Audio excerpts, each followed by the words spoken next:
Well, what other aspects of Bacon's life do you think really get overlooked? You mentioned the association with early Freemasonry, like at its foundation. And this is like a classic Yeah. question, a mystery wrapped in an enigma. No one really knows where Freemasonry comes from. Some say it was adopted from processes in ancient Egypt, that they dusted some of that off and incorporated it.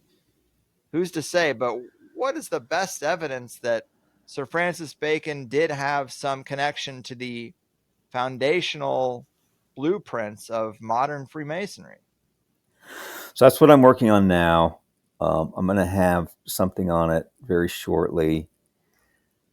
The best book is called Born in Blood by an independent historian named Robinson, where he seals the deal on the fact that the Freemasons are really the Knights Templar transformed after they had to go underground when they were moved on by the French king and the Pope. Mm-hmm.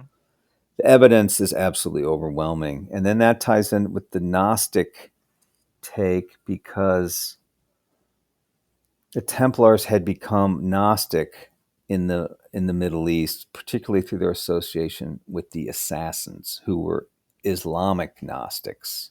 So the Knights The Templar were supposed to have been killed off in the 1300s. Of course, we can say that Yeah, there's some continuation, but that's something like 200 years before Bacon. 200 and some years. But what this guy shows you is that there was a peasants' rebellion in the mid 1300s that everybody said was run by a secret society.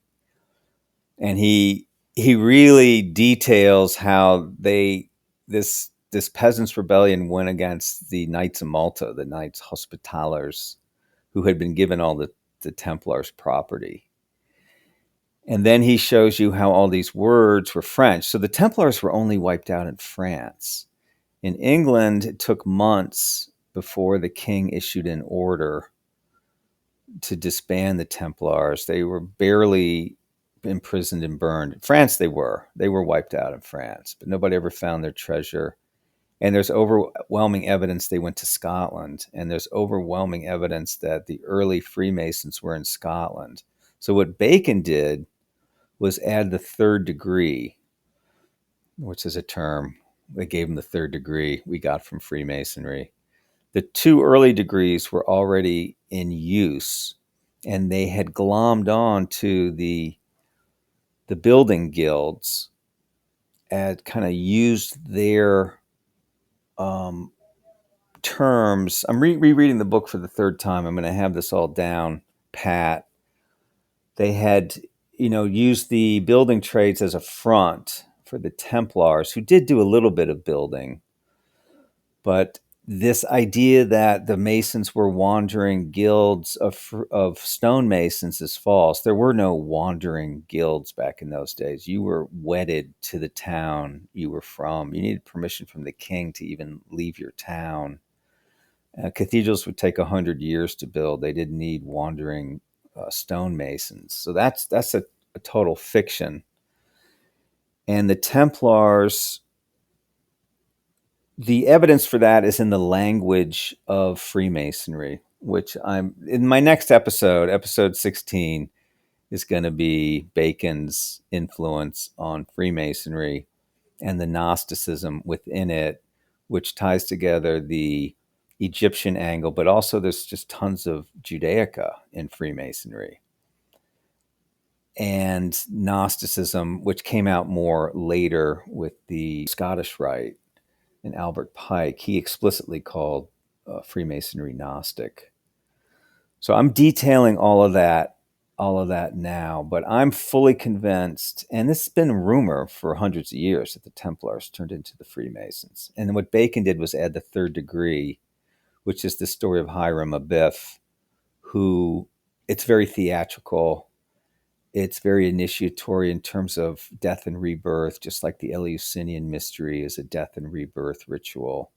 They recreate it. It's like the Eleusinian mysteries light. Again, I don't think the Eleusinian mysteries were necessarily quote unquote bad, but I do think they got corrupted by Mithraism and more Gnostic forms of spirituality, much later, around 300-400 BC, during the height of Gnosticism. Mm-hmm. But it does look like, there's Knights Templar degree in Freemasonry. It does look pretty clear, as rumors have suggested, that the Templars became the Masons. And my job is I'll bring that out. My job is to put Francis Bacon as the icing on the third degree, which raises you to be a Master Mason and kind of takes it away from the Templars and makes a new.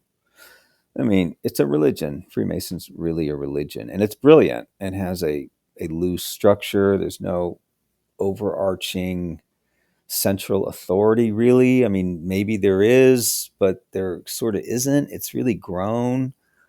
I just finished a book called Freemasonry and Empire. She claims, I'll be pulling a lot of quotes from that book, that she's the first scholar to ever study Freemasonry as an aspect of the English Empire, which to my way of thinking is exactly why it was formed. Yeah. That's an interesting title. It's a fascinating book. She's great. It's not a conspiracy book at all.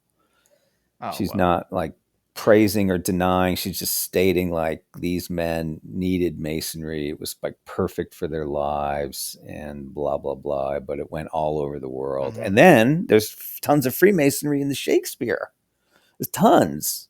Undeniable that Masons say, well, hey, look at this. Especially Macbeth. Macbeth's like loaded with Freemasonic references. Tons of it in the plays. So if you buy that Bacon was Shakespeare, and that's episode 10, I think, which is not behind a paywall, all the evidence for Francis Bacon is Shakespeare, it's colossal. The evidence is just overwhelming. There's even direct lines from many of the plays in Bacon's handwriting in a notebook he kept. Just one notebook. They think there were dozens of these notebooks. Right. That's just one aspect of why Bacon was Shakespeare. And then all the Freemasonry in Shakespeare, well, hello, 1 + 1 = 2. But that's just the start of Bacon and Masonry. That's just an aspect of it. That it's my job now. It's not as much fun as reading and analyzing the plays, but it must be done. Right. Can you believe it, people? A video clip and a peek into how that sweet THC sausage is made. For some people, I'm sure it's nice to put a face to the name, so I started making clips that are a little more YouTube friendly than the full show tends to be. Get the full show on any podcasting platform. I prefer to keep it audio only, so we have a more decentralized distribution for a controversial show, and also so I can edit out the ums and ahs and barking dogs and all the things that happen when a person records in their home environment. And then if you really like the show, you can sign up for THC Plus, and instead of 1 hour interviews, you get the full 2 hour interview for just $8. I think that's a better deal, more of a win-win than asking you to support the show by booking a therapy session or buying generic Viagra. It's getting weird out there, folks. So just go to the highersidechats.com or click the link at the top of any set of show notes, and all your wildest dreams will come true. All right? All right.